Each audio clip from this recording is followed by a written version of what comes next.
Today, I'm going to take you on a journey to uncover the layers of who you are. Have you ever paused and asked yourself, who am I really?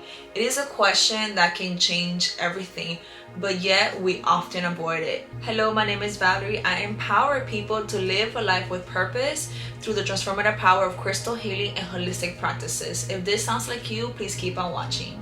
Before we get down to the layers of who you are, I would love to share a bit of a background about me because I didn't just get here by mistake, right? So now that I have looked back for the past couple of years, I've realized where exactly I'm in a decision that impacted my future or my present that it is right now, okay?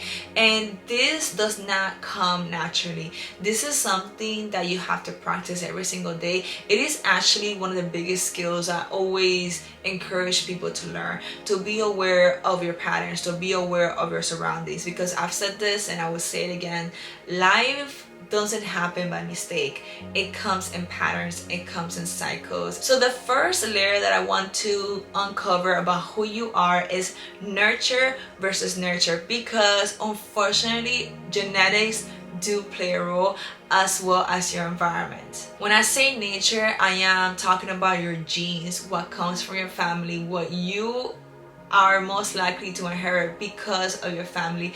In nurture, it is something that impacts you because of your environment. These concepts matter because it has shaped you who you are, whether you see it or not. So first, I want you to look at your background, where you come from, your family members, what are their struggles, what are the health challenges that they've had in the past, as well as your environment, their environment. Has that affected them, who they are, whether they're near the water, whether they're near the fire, whether they're near by the desert?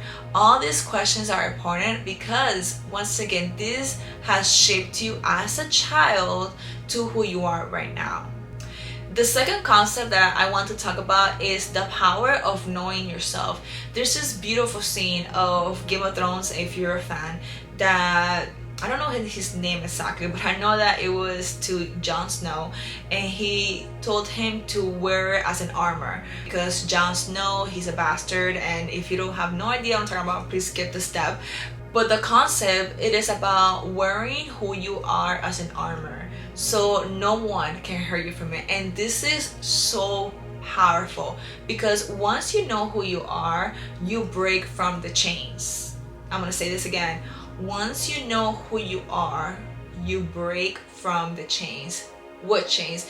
The invisible chains that hold you down even right now. The chains that were programmed by your parents without them even trying to program you. The chains that their parents programmed them to be, that they're still on. The chains of society, the chains of your relationship, the chains of everybody else that has made you who you are, when in reality that isn't you. That is you reacting to what is around you. So that is the one reason why knowing this and knowing who you are is a powerful trait. The first thing that I want you to look for is recognize your patterns, and this is actually very easy to detect, right? But if you don't know what your patterns are, reach out to someone that knows you for a very long time, someone that you can have trust in, and ask them, hey, what is one thing that I am often attracting to my life that isn't good for me? And you will be surprised what they have to say. Look at your patterns. This can be in your professional life, with your health, which matters the most, by the way. It could be with anything that you have around you. By knowing your patterns, you know exactly where to start from. Another question that I want you to ask yourself is, what is a story that you have inherited from your family members? One story, unfortunately, that I inherited from my family members was the fact that we don't come from a very wealthy place, okay? We don't come from a place that has a lot of money. We come from a place where you work hard to get the minimum wage and just live your life as it is, and that's it. There's nothing more to that.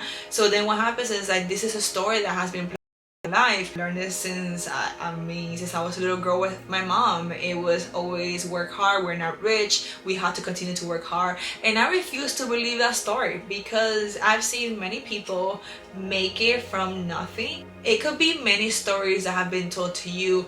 Maybe your family comes from a military background, so guess what? Your past should be in the military as well. And this is something that has been brought down to you since the beginning, and you have probably became someone who joined the army and has done that their whole entire life. Another story can be where maybe your relationships have always been toxic because that's how your relationship was with your parents, and that's just what it is. Those are stories that are being told to you. Another question that I will ask you, and this is actually inspired by my teacher, was that how do you get your energy? Is it by being with people? Is it by being alone? What are your blind spots? This is very, very important. If you don't know your blind spots and they coming at you, how do you know how to solve them? What are your strengths and your weaknesses? Be honest with yourself, because you're not perfect. You do not know how to do everything. Time to get real with yourself and understand that you're not perfect, and this is not a moment to judge yourself. This is not a moment to realize, well, I can do better. No, this is a moment where you need to realize that you are not going to be good at everything that you do. Now that you have some questions to answer truthfully and see what are the things that you need to work on, I am also going to give you practical tools that can guide you to where you should be looking, okay? Because we're humans, we love to have instant gratification, and I believe these tools have helped me, and I have learned a lot about myself because of these tools. So the first thing that I would suggest is doing a personality test. Now hear me out, there's a bunch of them out there. The one that I just did recently that was inspired as well by my teacher was the Myers-Briggs test. I think you have to pay for it, I don't remember, but it gives you an overview of what do you value, what are the things that you're willing to compromise on. It talks about how you get your energy. It talks about how you think, how you make decisions. Another tool, and this is really depends on the person who is watching this, but another tool that has helped me tremendously has been astrology. Hear me out. Most people think astrology of just the forecasting part that you see online on YouTube, but you need to have a natal chart reading. In a natal chart reading, it guides you exactly from the time that you were born and the planets that affect each house that you have. If you have no idea what I'm talking about, when it comes to astrology, it is divided into 12 themes. It is called houses. The only way to know this is that you have to know your birth time. You cannot guess this. This is not something that you can just go by the word of mouth. I suggest you do a little bit of digging and find the long form birth certificate. I did that. Well, I didn't do that, my dad did that, and it took him about 3-4 weeks to figure that out, because the birth certificate, the new ones don't show you your birth time, but the old ones do. So the first thing that I would strongly suggest is invest on a yearly forecast or a natal chart reading, and they will tell you exactly what themes in your life you will be struggling on and you will be very successful on. Let's say that one of your blind spots is in the 4th house, and the 4th house in astrology, it has to do with foundation, it has to do with the father. It really depends on the astrology, of course, but the themes of the house, it is your foundation, your family. Some people also say it's the house of the mother, but once again, it depends on the astrology and how they're reading it. You may have issues with your family. You will have a difficult time trying to find a home and be stable, and this is important to know, because now you know where to start working from instead of working from all over the place, and you might get overwhelmed. Another practical tool that you can use is, of course, doing crystal healing. Crystal healing helps you tremendously because crystals work very, very slow, so it might take you a couple of sessions to get you there, but crystal healing will help you bring all those issues that you're currently working with or you're currently avoiding to work with to the surface, okay? And it's your job from there to keep on going. You can do crystal healing, you can do sound healing, you can do Reiki. Something else that is a bit scary for me to even mention here, because you never know who's listening, is doing plant medicine. I don't recommend it because it is not for everyone, but if you're willing to explore that side of things, please go for it. You can go on YouTube, there's many things that you can do. It can be ayahuasca, it's super popular, but you can start with shrooms, you can start with marijuana. It really depends who you work with and how you do it. I'm saying this to help you spiritually, because sometimes we need a little bit of a push and a little bit of help. Of course, this is not me encouraging anybody to do drugs or anything illegal, so please practice this on somewhere that it is legal and it is safe and with someone that knows what they're doing. So after this, you're going to transform. You're going through the soul searching process, your journey, your awakening journey, right, as one may say, is that you are going to learn what brings you back in alignment with who you are. Because when you start to realize, after all these things that you have learned, if you do it properly and if you listen to me, you learn who you are, you learn your values, you learn what makes you tired, what gives you energy, what you shouldn't bring into your life or what you should bring into your life.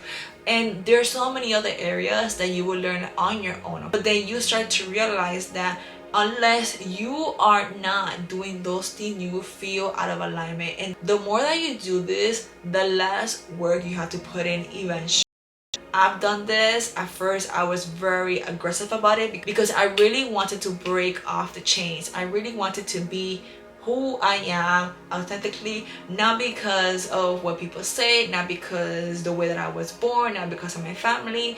And once you have a little taste of how this feels, I promise you, you will not let anybody or anything put you back to where you were before. Believe in yourself, trust the process. At first, it might be a little bit uncomfortable, it might be a little bit sad. It really depends on the person.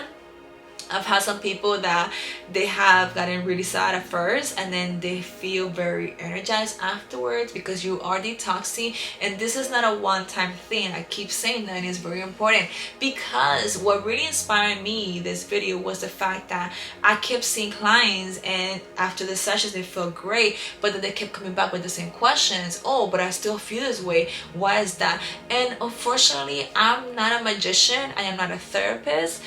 I know how to move the energy, and the only thing that I can do is guide you to where you need to be.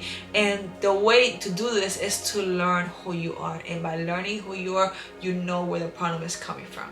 Well, that is all for today. I hope you enjoyed this video. I would love to know, what have you learned about yourself today that you didn't know that was there? Please leave it down in the comments, and don't forget to subscribe to the channel. Bye.